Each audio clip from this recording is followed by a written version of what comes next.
آج ہماری تفسیر کا 52واں لیکچر ہے اور سورہ بقرہ کا ترجمہ اور تفسیر چل رہی تھی۔ 7 آیات کا ترجمہ اور تفسیر ہو گئی ہے اور تقریباً 3 آیتوں کی آگے آج ترجمہ اور تفسیر ہوگی۔ تو پہلے ترجمہ ہوگا، اس کے بعد تفسیر ہوگی۔ وَمِنَ النَّاسِ مَن يَقُولُ آمَنَّا بِاللَّهِ وَبِالْيَوْمِ الْآخِرِ وَمَا هُمْ بِمُؤْمِنِينَ يُخَادِعُونَ اللَّهَ وَالَّذِينَ آمَنُوا وَمَا يَخْدَعُونَ إِلَّا أَنفُسَهُمْ وَمَا يَشْعُرُونَ فِي قُلُوبِهِم مَّرَضٌ فَزَادَهُمُ اللَّهُ مَرَضًا وَلَهُمْ عَذَابٌ أَلِيمٌ بِمَا كَانُوا يَكْذِبُونَ۔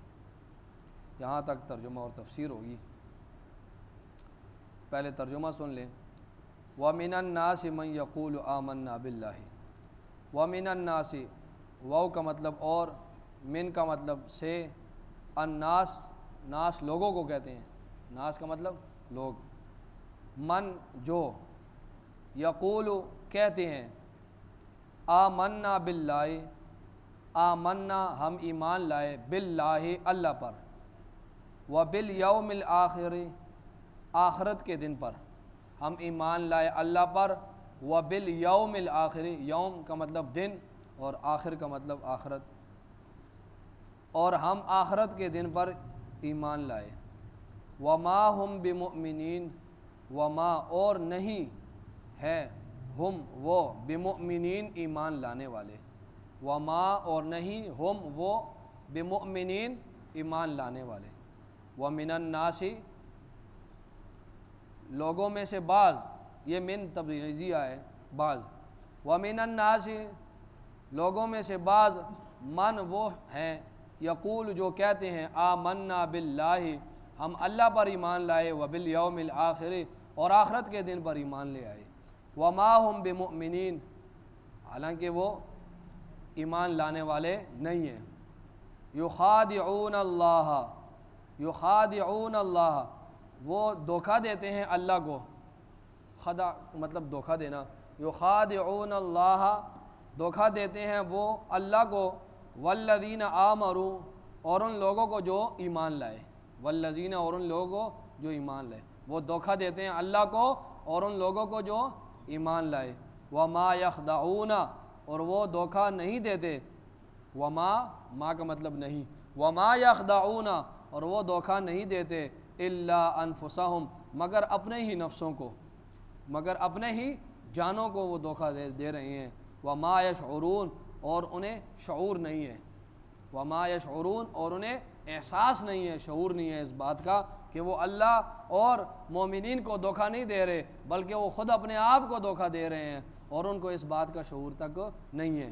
فی قلوبہم مرض، فی کا مطلب میں، قلوب قلب کی جمع ہے، اس کا مطلب دل، فی قلوبہم ان کے دلوں میں، مرض بیماری ہے، ان کے دلوں میں مرض مرض ہے، بیماری ہے، فزادہم اللہ پس زیادہ کر دیا، زیادہ کر دیا، ہم اللہ اللہ نے ان کی مرضاً بیماری کو، مرضاً بیماری کو، فزادہم اللہ مرضا پس اللہ نے زیادہ کر دیا ان کی بیماری کو، اس بیماری کو۔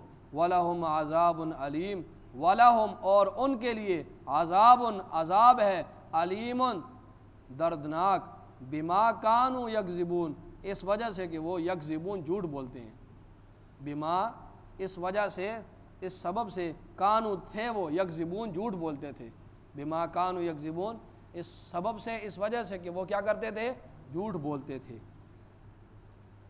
یہ اس کا ترجمہ ہوا اور اب اس کی تفسیر سن لیں۔ تفسیر سے پہلے تھوڑا ربط اس کا سن لیں۔ دیکھیں سورہ فاتحہ میں، اس کو غور سے سنیں، سورہ فاتحہ میں ہم نے دعا اللہ رب العزت سے کی تھی کہ اہدنا الصراط المستقیم، یا اللہ ہم سب کو سیدھے راستے پر چلا۔ ہم نے سورہ فاتحہ میں یہ دعا اللہ سے مانگی تھی نا، یا اللہ ہم سب کو سیدھے راستے پر چلا۔ اللہ رب العزت نے ہماری دعا کو قبول فرمایا، ہمیں ہدایت دی اور آگے فرما دیا کہ ذالک الکتاب لا ریب فیہ، ہم نے یہ کتاب تمہارے پاس اتاری ہے اور اس میں شک اور شبہ بھی نہیں ہے، اور ہدی للمتقین، یہ ہدایت ہے پرہیزگاروں کے لیے۔ ہم نے ہدایت نامہ بھیج دیا ہے، تم نے ہم سے کیا مانگا کہ اللہ ہم سب کو ہدایت دے، میں نے ہدایت نامہ بھیج دیا قرآن کی صورت میں، اس سے ہدایت حاصل کرو۔ تو جب بھی ہدایت نامہ آیا ہے، جب بھی ہدایت نامہ ہے لوگوں کے پاس، جب بھی ہدایت نامہ آیا ہے تو لوگ 3 گروہوں میں تقسیم ہوئے ہیں۔ جب بھی لوگوں کے پاس ہدایت نامہ آیا ہے لوگ 3 گروہوں میں تقسیم ہوئے ہیں۔ پہلا وہ گروہ بنا ہے جس نے اس ہدایت نامے کو دل سے بھی اس کا اقرار کیا، اس نبی پر ایمان لایا، دل سے بھی اور زبان سے بھی ایمان لایا، تو یہ وہ گروہ ہے جو مسلمان ہے، ٹھیک ہے۔ اور دوسرا وہ گروہ ہے جنہوں نے اس ایمان نہیں لایا بلکہ دل سے بھی انکار کیا، اس ہدایت نامے کا بھی اور اس نبی کا بھی، پوری شریعت کا، دین کا، دل سے بھی انکار کیا اور زبان سے بھی انکار کیا، یہ وہ لوگ تھے جو کافر لوگ ہیں۔ یہ دوسرا گروہ ہے۔ پہلا گروہ کون سا تھا؟ جنہوں نے دل سے بھی مانا، زبان سے بھی اس بات کا اقرار کیا۔ دوسرا گروہ وہ ہے جنہوں نے دل سے بھی انکار کیا، زبان سے بھی انکار کیا، تو یہ لوگ کافر ہیں۔ اور تیسرا وہ گروہ ہے جنہوں نے دل سے تو انکار کیا، دل سے نہیں مانا، اور دھوکہ دینے کے لیے زبان سے کہا کہ ہم ایمان والے ہیں۔ دل سے نہیں مانا لیکن لوگوں کو دھوکہ دینے کے لیے، فائدے کے لیے کہ ہم چلو کچھ اس سے فائدہ اٹھا لیں، لوگوں کو دھوکہ دے دیں، زبان سے کہا کہ ہم مومن ہیں، ہم مسلمان ہیں۔ تو یہ جو تیسرا گروہ ہے یہ منافقین کا ہے، اور یہ گروہ جو ہے یہ کافر سے بھی بدتر، مشرک سے بھی بدتر ہے، اور ان کا انجام بھی سب سے بدتر ہوگا۔ قرآن فرماتا ہے، اللہ رب العزت ارشاد فرماتے ہیں، ان المنافقین فی الدرک الاسفل من النار، یہ جو منافقین ہیں یہ جو جہنم کا سب سے آخری طبقہ ہے، آخری جو جگہ ہے جو سب سے سخت عذاب والی ہے، یہ اس میں ہوں گے۔ مطلب یہ ہے کہ اس سے اوپر کافر ہوں گے، مشرک اس سے اوپر ہوں گے، اس کے عذاب میں تھوڑی کمی ہوگی لیکن اس کے لیے سب سے سخت ترین عذاب ہوگا، یہ منافق لوگ ہیں۔ تو قرآن نے جب یہ ہدایت کہا، ہم نے ہدایت بھیج دی، اس کے سامنے 3 قسم کے لوگ آئے اس ہدایت کے سامنے۔ بعض وہ تھے جنہوں نے اس کو قبول کیا، وہ متقین لوگ تھے، ان کی صفات اور ان لوگوں کا قرآن مجید نے ذکر کیا، الذین یؤمنون بالغیب سے لے کر اولئک علی ھدی من ربہم واولئک ھم المفلحون تک مسلمانوں کا ذکر کیا اور ان کے انجام کا بھی ذکر کیا۔ اور دوسرے نمبر پر جنہوں نے انکار کیا اس کا ذکر قرآن کرتا ہے، ان الذین کفروا سواء علیہم، یہاں سے لے کر عذاب عظیم تک، جہاں پر رکوع ختم ہو رہا ہے، عذاب جو جہاں تک ہم نے کل پڑھا تھا یہاں تک، یہ کافروں کا جو دوسرا گروہ ہے جنہوں نے انکار کیا، اس گروہ کا بھی ذکر ہے اور اس کے انجام کا بھی ذکر ہے کہ وَلَهُمْ عَذَابٌ عَظِيمٌ، ان کے لیے بڑا عذاب ہوگا۔ اب یہاں سے تیسرے گروہ کا ذکر ہے، ٹھیک ہے، سمجھ آئی؟ رب آپ کو سمجھ آ گیا؟ پہلے گروہ کا بھی اللہ نے ذکر کر دیا، ان کے انجام کا بھی ذکر کر دیا، دوسرے گروہ کا بھی ذکر کر لیا اور ان کے انجام کا بھی ذکر کر دیا۔ اب یہاں سے وَمِنَ النَّاسِ سے تیسرا گروہ ہے، اور اس کا وہ آخر تک جو ہے ان اللہ علی، اگلے صفحے پر علی کل شیء قدیر تک ان تیسرے گروہ کا ذکر ہے۔ یہ سب سے خطرناک دشمن ہے، اس لیے ان کا بہت لمبا ذکر کیا قرآن نے، ٹھیک ہے۔ ایک بات آپ سمجھ لیں کہ فقہائے کرام نے اور محدثین اعظام نے، مفسرین کرام نے نفاق کی 2 قسمیں بیان کی ہیں۔ یہ بات غور سے سنیں، نفاق کی 2 قسمیں فقہاء مفسرین کرام نے بیان کی ہے۔ ایک ہے نفاق اعتقادی، ایک ہے نفاق اعتقادی، ایک وہ منافق جو اعتقاد کے لحاظ سے، عقیدے کے لحاظ سے منافق ہے، اور دوسری قسم ہے نفاق عملی۔ منافق یہ جو ہے نا، اس کی 2 قسمیں ہیں، ایک ہے نفاق اعتقادی اور ایک ہے نفاق عملی۔ نفاق اعتقادی وہ منافق ہوتا ہے جو عقیدے کے لحاظ سے منافق ہو، دل سے ہی انکار کرتا ہو، ٹھیک ہے، زبان سے تو اقرار کرتا ہے لیکن دل سے وہ انکار کرتا ہے۔ یہ منافق کی پہلی قسم ہے نفاق اعتقادی ہے، عقیدہ اس کا جو ہے وہ اللہ اور اس کے رسول پر نہیں ہے، لیکن زبان پر وہ کیا کرتا ہے کہ ہم سب کو مانتے ہیں۔ تو اس سے وہ اعتقاد منافق مراد ہے جو نفاق اعتقادی رکھنے والا ہے۔ دوسری قسم نفاق کی ہے نفاق عملی، یہ وہ شخص ہے جو دل سے تو اللہ اور اس کے رسول کو مانتا ہے، پوری شریعت کو مانتا ہے، لیکن عمل اس کا جو ہے صحیح نہیں ہے، اس کا عمل ٹھیک نہیں ہے، عمل کے اعتبار سے یہ کمزور ہے، دل و جان سے اللہ اور اس کے رسول کو شریعت کو مانتا ہے، کسی چیز کا انکار نہیں کرتا، لیکن عمل میں کمزور ہے، تو یہ ہے نفاق عملی۔ ٹھیک ہے، یہ نفاق کی دو قسمیں ہیں، اس کو ذہن میں رکھیں، نفاق اعتقادی، اور جب بھی یہاں پر ذکر آئے گا یہ نفاق اعتقادی کا ذکر آئے گا، اور یہ آپ صلی اللہ علیہ وسلم کے دور کے ساتھ یہ نفاق اعتقادی اس وقت یہ لوگ تھے۔ ابھی تقریباً یہ جتنے بھی ہم مسلمان ہیں یہ نفاق عملی ہیں، دل و جان سے دین کو مانتے ہیں، شریعت کو، لیکن ہمارے کام سارے غلط ہیں۔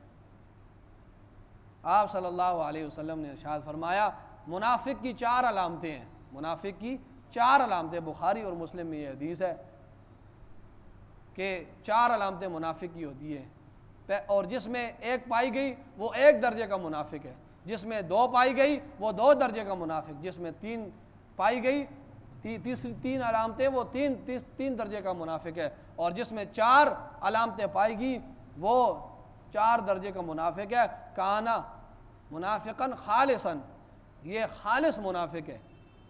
تو اب ہم لوگ جو ہے ٹھنڈے دل سے اور خالی اور ذہن ہو کر اس حدیث کو سنیں کہ آیا ہم کس مقام پر کھڑے ہیں، ہمارے اندر نفاق کی کون سی علامت پائی جاتی ہے، اس میں اب ہم سوچیں۔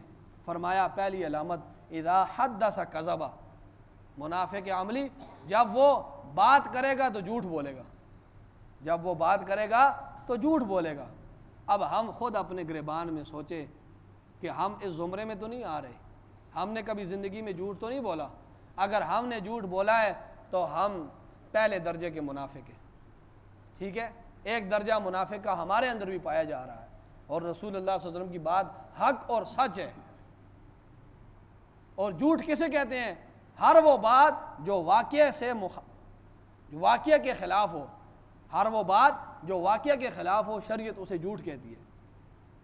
اور ابو داؤد شریف میں ایک حدیث ہے کہ آپ صلی اللہ علیہ وسلم، ایک عورت تھی صحابیہ اسماء بنت یزید، بہت پائے درجے کی صحابیہ تھی، انہوں نے اس کا بیٹا کھیل رہا تھا بچوں کے ساتھ نا، جس طرح بچے نہیں کھیلتے ہیں باہر، تو بچہ کھیل رہا تھا تو اس نے اپنے بچے کو بلایا، تو بچہ نہیں آ رہا تھا، بچے کھیلنے کے ساتھ وہ خوش رہتے ہیں، تو بچہ نہیں آ رہا، بار بار بلا رہی تھی اسماء بنت یزید، تو جب انہوں نے دیکھا کہ بچہ نہیں آ رہا تو اس نے کہا ہے کہ میرے پاس چیز ہے، میں آپ کو چیز دوں گی، آپ آ جاؤ، کسی کام کے لیے بھیجنا تھا بچے کو، بچے کدھر آتے ہیں اور ماں کی پھر کدھر سنتے ہیں۔ تو آپ صلی اللہ علیہ وسلم کھڑے تھے، دیکھ رہے تھے اسماء بنت یزید کو، تو وہ بچہ جب اس نے سنا نا کہ آپ کو چیز ملے گی، آپ ادھر آ جاؤ، تو بچہ بھاگ بھاگ کر آیا، اپنا بچہ تھا۔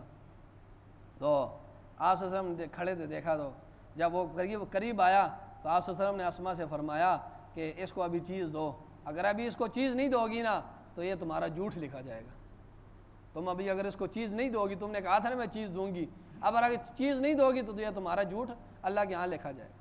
تو آج کل ہمارے مثال طور پر جتنے بھی والدین ہیں اور جتنی بھی مائیں ہیں، وہ بچوں کو قسم قسم کی جھوٹ بولتی رہتی ہیں، اور وہ یہ سمجھتی ہے کہ جھوٹ نہیں ہے، میں آپ کو ٹافی دوں گی، آپ یہ کام کرو 10 روپے ملیں گے، 5 روپے ملیں گے، ان کے ذہن میں ہوتا ہے یہ جھوٹ ہے ہی نہیں ہے۔ حالانکہ آپ صلی اللہ علیہ وسلم نے اسماء بنت یزید کو سختی سے منع کیا کہ اب اس کو چیز دینی پڑے گی، وگرنہ اللہ کے دربار میں تمہارا یہ جھوٹ لکھا جائے گا۔ اور ہم جھوٹ کو، آج کل جھوٹ اتنا پھیل چکا ہے کہ ہمارے ہاں وہ جھوٹ سے جو نفرت ہے وہ بھی ختم ہو جائے۔ یہ جو فرشتے ہیں نا، فرشتے یہ ہونٹوں کے پاس بیٹھے ہوتے ہیں، ہونٹوں کے پاس، جب انسان کی زبان سے سبحان اللہ نکلتا ہے نا وہ اس کو پہنچاتے ہیں، جب درود شریف نکلتا ہے نا اس کو پہنچاتے ہیں، لیکن یہ فرشتے جو ہونٹوں کے پاس بیٹھے ہوتے ہیں، جب یہ انسان جھوٹ بولتا ہے نا تو اس کی بدبو اتنی زیادہ ہوتی ہے، میلوں دور بھاگ جاتے ہیں اس انسان نے جس کی زبان سے جھوٹ نکلتا ہے۔ تو ہم اپنے گریبانوں میں سوچیں کہ ہمارا معاشرہ پورا پاکستان اس وقت اور کتنا زیادہ یہ 2 نمبری اور یہ جھوٹ ہے۔ فرمایا اذا کذب حدث، اذا حدث کذب، جب وہ بات کرے گا تو جھوٹ بولے گا، پہلی علامت۔ دوسری علامت منافق کی،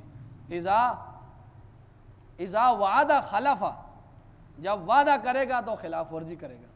اب یہ بھی ہم اپنے گریبانوں میں سوچیں، یہ منافق کی علامت ہے، جب وعدہ کرے گا خلاف ورزی کرے گا۔ اور تیسری فرمایا علامت کہ اذا اؤتمن خانہ، اذا اؤتمن خانہ، جب اس کے پاس امانت رکھی جائے گی اس میں خیانت کرے گا، جب اس کے پاس امانت رکھی جائے گی اس میں خیانت کرے گا۔ امانت کی کئی قسمیں ہیں، ہم صرف پیسوں کو امانت سمجھتے ہیں، علم بھی ایک امانت ہے۔ میرے پاس علم آیا، میں اس کو ٹھیک طریقے سے نہیں پہنچا رہا ہوں، میں غلط مسئلے بیان کر رہا ہوں عوام کے سامنے، تو یہ میری خیانت ہے علم میں، ٹھیک ہے۔ میرے پاس صحیح مشورہ ہے، میں عقل مند ہوں، میں کسی کو صحیح مشورہ نہیں دیتا، تو یہ مشورے میں خیانت ہے۔ اسی طرح کسی نے میرے پاس مال رکھا اور میں نے اس مال میں خرچ کیا، یہ مال میں خیانت ہے۔ تو امانت کی کئی قسمیں ہیں، ہم نے صرف مال کے ساتھ اس کو مختص کیا، مال کے ساتھ مختص نہیں ہے۔ کسی کے پاس علم ہے اور وہ صحیح علم نہیں پہنچاتا، غلط مسئلے بیان کرتا ہے، تو وہ اپنے اس علم میں خیانت کر رہا ہے۔ فقہاء تو فرماتے ہیں اگر کسی کے پاس سونا درہم دنانیر رکھے گئے ہیں اور جس تھیلی میں رکھے گئے ہیں اور اس تھیلی جو وہ بند ہے اوپر سے جس دھاگے کے ساتھ، اور جس کے پاس رکھے گئے ہیں وہ دھاگا، وہ دیکھتا ہے کہ اس کا دھاگا پرانا ہو گیا، اب اس کو یہ اجازت بھی نہیں ہے کہ یہ دھاگا کھول کے اس کو نیا دھاگا لگائے۔ اگر یہ اس طرح کرے گا، نیا دھاگا اپنی طرف سے بھی لگائے گا اس کو کھول کر بھی، تو یہ اس نے امانت میں خیانت کی۔ یہ کتنا؟ اور فرمایا چوتھی علامت یہ ہے اذا خاصم فجرا، جب جھگڑا کرے گا تو گالی گلوچ دے گا، جب جھگڑا کرے گا نا تو اس میں کیا کرے گا؟ گالی گلوچ دے گا۔ آج ہم اپنے معاشرے میں دیکھیں، ہم تو منافقین سے بھی نیچے چلے گئے ہیں کہ ہم وہ تو چلو لڑائی جھگڑا کرتے ہیں تو چلو گالی دیتے ہیں، ہم تو مذاق مذاق میں ایک دوسرے کو گالیاں دیتے ہیں، حتیٰ کہ انسانوں کو تو چھوڑیں جانوروں کو بھی گالی دیتے ہیں۔ تو ہم کس زمرے میں آ رہے ہیں؟ فرمایا یہ 4 علامتیں ہیں، جس میں ایک علامت پائے گی وہ 1 درجے کا منافق، جس میں 2 علامتیں پائے گی وہ 2 درجے کا منافق۔ اب اپنے گریبانوں میں سوچیں کہ آیا ان میں سے کوئی علامت ہمارے اندر تو نہیں پائی جا رہی؟ تو میں بات یہ کر رہا تھا کہ نفاق کی 2 قسمیں فقہاء اور مفسرین کرام نے بیان کی ہے، نفاق اعتقادی اور نفاق عملی، ٹھیک ہے؟ اس بات کو سمجھیں۔ فرمایا وَمِنَ النَّاسِ مَن يَقُولُ آمَنَّا بِاللَّهِ، یہ وہ منافق اعتقادی ہیں۔ وَمِنَ النَّاسِ، لوگوں میں سے بعض وہ ہیں، مَن يَقُولُ آمَنَّا بِاللَّهِ، جو کیا کہتے ہیں؟ جو کہتے ہیں آمنا باللہ، ہم اللہ پر ایمان لے آئے، وبالیوم الآخر، اور آخرت کے دن پر ہم ایمان لے آئے، وما ہم بمؤمنین، حالانکہ وہ ایمان لانے والے نہیں ہیں۔ وہ زبان سے تو یہ بات کر رہے ہیں کہ ہم ایمان لے آئے، لیکن وہ اللہ کو پتہ ہے نا دل میں ان کا ایمان ہے یا نہیں ہے۔ فرمایا وہ ایمان لانے والے نہیں ہیں، یہ جھوٹ بولتے ہیں۔ یخادعون اللہ، وہ اللہ کو دھوکہ دیتے ہیں، والذین آمنوا، اور ان لوگوں کو جو ایمان لائے۔ اللہ کو دھوکہ دیتے ہیں اور ان لوگوں کو جو ایمان لائے۔ اب یہاں پر ایک اشکال یہ ہوتا ہے کہ دھوکہ تو اس بندے کو دیا جاتا ہے جس کے پاس علم نہ ہو، اس کو پتہ نہیں ہے تو اس کو دھوکہ دے دیا نا۔ اللہ تو عالم الغیب ہے، دھوکہ اللہ کو کس طرح دیتے ہیں؟ دھوکہ تو اس بندے کو دیتے ہیں نا جس کو مجھے کسی کام کا پتہ نہیں ہے، مجھے اس کام میں دھوکہ دے دیا ہے، لیکن اللہ کو تو دھوکہ نہیں دے سکتے کیونکہ اللہ تو عالم الغیب ہے، ہر چیز کا علم اللہ کے پاس ہے۔ تو یہاں پر جواب یہ دیا جاتا ہے کہ وہ اللہ کے ساتھ ایسا معاملہ کرتے ہیں جس طرح ایک دھوکے باز معاملہ نہیں کرتا۔ کوشش وہ لگا رہتا ہے کہ میں کس طریقے سے دھوکہ دے دوں، کس طریقے سے میں، وہ اس کوشش میں اپنے لگا رہتا ہے۔ فرمایا یہ بھی اسی کوشش میں لگے رہتے ہیں کہ ہم اللہ کو دھوکہ دے دیں، والذین آمنوا، اور ان لوگوں کو جو ایمان لائے۔ تو فرمایا وما یخدعون الا انفسهم، وہ دھوکہ نہیں دیتے الا انفسهم، مگر اپنی ہی جانوں کو۔ اللہ کو تو دھوکہ دے ہی نہیں سکتے کیونکہ اللہ عالم الغیب ہے۔ مومنین کو بھی دھوکہ نہیں دے سکتے کیونکہ اللہ رب العزت اس پیغمبر کے واسطے صلی اللہ علیہ وسلم، اس کے واسطے جو ان کے واسطے بتاتے جائے گا کہ یہ ابھی ان کا یہ پروگرام ہے، ان مومنین کو بتا دو ان منافقین کا ابھی یہ پروگرام ہے، ابھی یہ پروگرام ہے، اب یہ کرنے والے ہیں۔ فرمایا یہ نہ اللہ کو دھوکہ دے سکتے ہیں اور نہ یہ ان مومنین کو دھوکہ دے سکتے ہیں۔ وما یخدعون الا انفسهم، یہ اپنے آپ کو دھوکہ دے رہے ہیں، دنیا میں بھی اور آخرت میں بھی۔ یہ اپنے آپ کو دھوکہ دے رہے ہیں کہ اگر ان کا دھوکہ ظاہر ہو گیا نا تو دنیا میں ان کی کیا عزت رہے گی؟ دنیا میں کوئی عزت رہے گی ان کی، اور آخرت میں بھی یہ عذاب میں ہوں گے۔ فرمایا یہ اپنے آپ کو دھوکہ دے رہے ہیں اور کسی کو دھوکہ نہیں دے رہے۔ وَمَا يَشْعُرُونَ، اور انہیں شعور بھی نہیں ہے، اس بات کا شعور بھی نہیں ہے کہ ہم اپنے آپ کو دھوکہ، ہم اپنے آپ کو نقصان دے رہے ہیں۔ دیکھیں ایک ہوتا ہے علم، ایک ہوتا ہے شعور، اس بات کو ذرا سمجھے، ایک ہوتا ہے علم، ایک ہوتا ہے شعور۔ علم یہ خاص ہے ان مخلوقات کے ساتھ جن میں عقل ہوتی ہے۔ علم جو ہے یہ ان مخلوقات کے ساتھ خاص ہوتی ہے علم جن میں عقل ہوتی ہے، انسان ہو گئے، جنات ہو گئے، فرشتے ہو گئے، ٹھیک ہے۔ یہ علم جو ہے یہ ان چیزوں کے ساتھ خاص ہے جن چیزوں میں عقل ہوتی ہے۔ اور شعور جو ہے یہ کسے کہتے ہیں کہ یہ جانوروں کے ساتھ ہوتی ہے۔ مطلب یہ ہے کہ ایسے حالات کا آ جانا کہ اس کا احساس ہو جانا، ایسے حالات کا آ جانا کہ اس میں محسوس کر لینا، اسے شعور کہتے ہیں۔ کوئی حالات انسان پر آ جائیں اور کسی پر کوئی حالات آ جائیں اور اس حالات کو جج کر لینا اور ان حالات کو محسوس کر لینا، اسے شعور کہا جاتا ہے۔ جس طرح جانور ہے نا، جب اسے بھوک یا پیاس لگتی ہے تو وہ اس بھوک اور پیاس کو محسوس کرتا ہے، تو یہ اس کا شعور ہے۔ اسی طرح جانوروں کو اگر گرمی یا سردی لگتی ہے تو اس کو محسوس کرتا ہے، وہ حالات جب اس پر آتے ہیں، وہ جانور پر گرمی کے حالات، سردی کے حالات، بھوک پیاس کے حالات، وہ جب اسے محسوس کرتا ہے تو اس محسوس کرنے کو شعور کہا جاتا ہے۔ تو علم اور شعور میں فرق ہے۔ تو فرمایا علم تو دور کی بات، ان میں ان جانوروں کی طرح شعور بھی نہیں ہے۔ اگر یہ جانوروں کی طرح کم از کم ان کے اندر شعور بھی ہوتا نا تو یہ اپنے نقصان کو جانتے اور یہ ایمان لے آتے۔ فرمایا وما یشعرون، حالانکہ ان کو شعور تک نہیں ہے۔ علم تو دور کی بات، یہ شعور بھی نہیں رکھتے، شعور رکھتے تو اپنا اتنا بڑا نقصان نہ کرتے۔ فی قلوبہم مرض، ان کے دلوں میں بیماری ہے۔ کس چیز کی؟ نفاق کی بیماری ہے۔ منافق لوگ ہیں، بیماری ہے حسد کی، مسلمانوں کے ساتھ حسد بغض رکھتے ہیں۔ فرمایا فزادہم اللہ مرضا، اللہ نے ان کی بیماری کو اور بھی بڑھا دیا۔ فزادہم اللہ مرضا، اللہ نے بڑھا دیا ان کی بیماری کو۔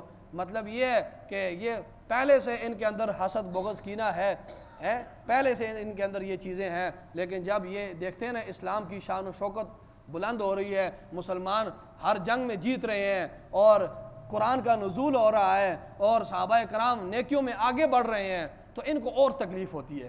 جب اسلام کے شان و شوکت کو دیکھتے ہیں نا کہ اسلام کو فتح ہی ہو رہی ہے، اسلام دنیا میں پھیل رہا ہے، تو ان کو جو دل کے اندر جو بیماری ہے نا نفاق کی اور جو حسد بغض، یہ بیماری اور بڑھتی ہے، ان کو اور تکلیف ہوتی جاتی ہے، ان کو اور جو ہے بیماری ان کی بڑھتی ہے۔ فرمایا فزادہم اللہ مرضا، اللہ نے ان کی بیماری کو اور زیادہ بڑھایا، اور یہ اللہ نے اس وجہ سے بڑھایا کہ انہوں نے ضد اور ہٹ درمی کی ہے۔